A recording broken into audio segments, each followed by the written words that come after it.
முதல்ல அனைவருக்கும் நன்றி. அனைவரின் ஆதரவோடு நமது திராவிட மாடல் அரசின் 1 டிரில்லியன் பொருளாதார இலக்கை எட்டிடும் முயற்சிகளில் 2024ஆம் ஆண்டு தொடக்கமே உலக முதலீட்டாளர் மாநாடு வெற்றியாக அமைந்தது. அதனைத் தொடர்ந்து இன்று பயண நாட்கள் தவிர்த்து 8 நாள் பயணமாக ஸ்பெயின் செல்கிறேன். பிப்ரவரி 7ஆம் தேதி காலை சென்னை திரும்புகிறேன். என்னுடைய கடந்த கால வெளிநாட்டு பயணங்களை பொறுத்த வரைக்கும் கடந்த 2022ஆம் ஆண்டு தொழில் முதலீடுகளை ஈர்க்கிறதற்காக ஐக்கிய அரபு நாடுகளுக்கு சென்றிருந்தேன். அந்த பயணத்தில் 15,000த்திற்கும் மேற்பட்ட வேலைவாய்ப்புகளை உருவாக்கக்கூடிய 6,100 கோடி ரூபாய் முதலீடுகளுக்கான புரிந்துணர்வு ஒப்பந்தங்கள் கையெழுத்தாகிச்சு. அதேபோல் 2023ஆம் ஆண்டு மே மாதம் சிங்கப்பூர் மற்றும் ஜப்பான் நாடுகளுக்கு சென்றதில் 2,000த்துக்கும் மேற்பட்ட வேலைவாய்ப்புகளை உருவாக்கக்கூடிய 1,342 கோடி ரூபாய் முதலீடுகளுக்கான புரிந்துணர்வு ஒப்பந்தங்கள் கையெழுத்தாச்சு. இந்த 2 பயணங்கள் மூலமாக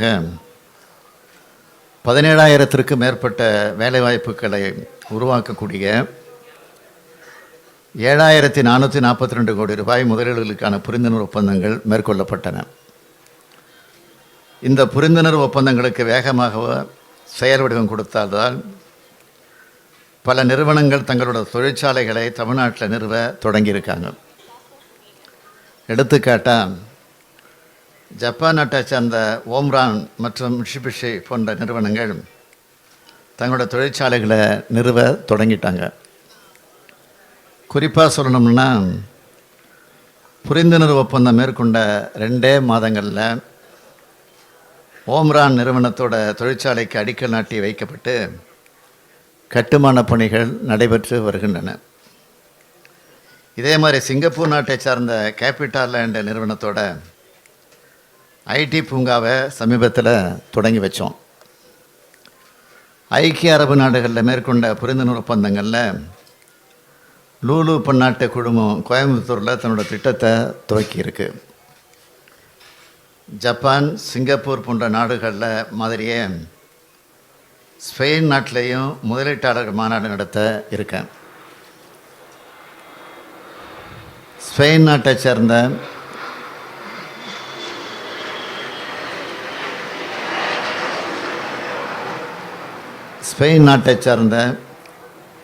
முதலீட்டாளர்கள், வணிக அமைப்புகள், தொழில் முனைவோர் இந்த மாநாட்டில் கலந்துக்க இருக்காங்க.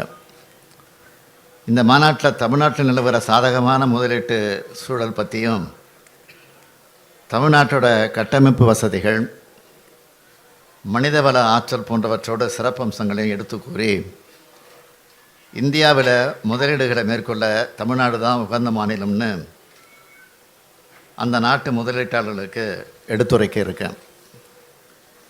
இந்த பயணத்தின் போது ரோகா மற்றும் கெஸ்டாம்ப் உட்பட சில பெரும் தொழில் நிறுவனங்களுடன் இன்வெஸ்ட் ஸ்பெயின் என்னும் முதலீட்டு அமைப்புடன் நேரடி பேச்சுவார்த்தைகளை மேற்கொள்ளப்பட இருக்கு. இந்த பயணத்தின் மூலமாக ஐரோப்பிய நாடுகளோட கவனத்தையும் ஈர்த்து அந்த நாடுகளில் இருந்தும் முதலீடுகளை பெருமளவு ஈர்க்க முடியும்னு நம்புகிறேன். எனவே உங்கள் அனைவருடைய வாழ்த்துக்களோடு இந்த பயணம் வெற்றி பெற வேண்டும் என்று நினைக்கிறேன். வெளிநாட்டு பயணம் வெற்றியடைய வாழ்த்துக்கள். அதாவது பெரிய நிறுவனம் ஏதாவது வர வாய்ப்பு இருக்கிறதா? எவ்வளவு எக்ஸ்பெக்ட் பண்ணுறோம் sir? Investment how much crore sir? நான் போயிட்டு வந்த பிறகு அதெல்லாம் விளக்கமாக சொல்கிறேன். ஒரு தேர்தல் நேரத்தில் தேர்தல் நெருங்கி கொண்டிருக்கக்கூடிய சூழ்நிலையில் உங்களுடைய வெளிநாட்டு பயணம் சார், இந்தியா கூட்டணி